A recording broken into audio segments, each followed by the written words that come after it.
మయందు ఏక ఆకాశముదయించే ఆకాశమునందు నీలంబు బుట్టే నీలంబున అగ్నిహోత్రము బుట్టే అగ్నిహోత్రము వల్ల నప్పు బుట్టే అప్పు వల్లను మహాయవని స్థలీ బుట్టే అవని అందౌషధుల మరబుట్టే ఓషలందున నొరన అన్నంబు బుట్టే అన్నంబు వలన నరులాది సకల జంతు జాలంబులాయే జగయుగంబులాయే ఈ రీతి పరమాత్మ మాయ వలన రమ్య గుణధామ భద్రాద్రి రామ పరశురామ నరసింహదాస సంరక్షితౌహ.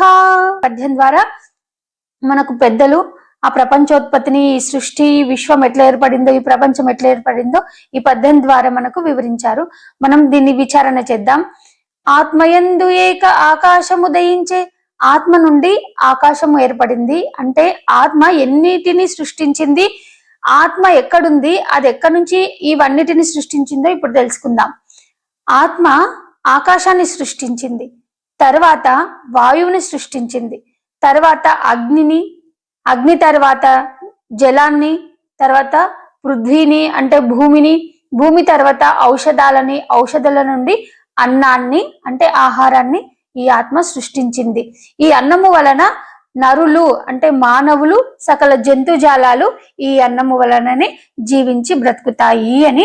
అంటే ఈ విధంగా ఆత్మ ఆత్మ ఎక్కడ వరకు వ్యాపించి ఉంది, ఆత్మ తనకు తాను స్వతసిద్ధంగా ఉండి ఏమి సృష్టించింది, ఆత్మే ఈ ప్రపంచాన్ని మొత్తం సృష్టికర్త, ఆత్మనే సృష్టించింది, వీక్షిస్తుంది, మొత్తం అనుభవిస్తుంది, సుఖ దుఃఖాలను కూడా అనుభవిస్తుంది, అంతటా ఆవరించి ఉంది కూడా.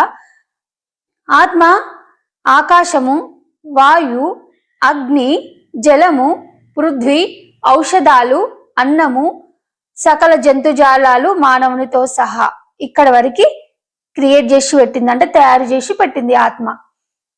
ఆత్మ ఇన్నిటిని తయారు చేసి పెట్టి అన్ని ఉపాధులలో అంటే అన్నిటిని తయారు చేసి పెట్టి అన్నిటిలో దూరి తాను ఏది తయారు చేసిందో దాంట్లో ఆత్మ వెళ్ళి ఈ సృష్టిని అంతటిని నడిపిస్తా ఉంది. అంటే సృష్టి, స్థితి, లయ ఈ మూడిటిని సృష్టి, స్థితి, లయం చేసేస్తుంది. అంటే పుట్టిస్తుంది, పోషిస్తుంది, అంటే పుట్టిస్తుంది, పోషిస్తుంది, లయం కూడా చేసేస్తుంది, అంటే నాశనం కూడా చేసేస్తుంది. అంటే ప్రతి వస్తువు ఈ ట్రయాంగిల్, ఈ అంటే కర్త, కర్మ, క్రియ ఎవరిక్కడ?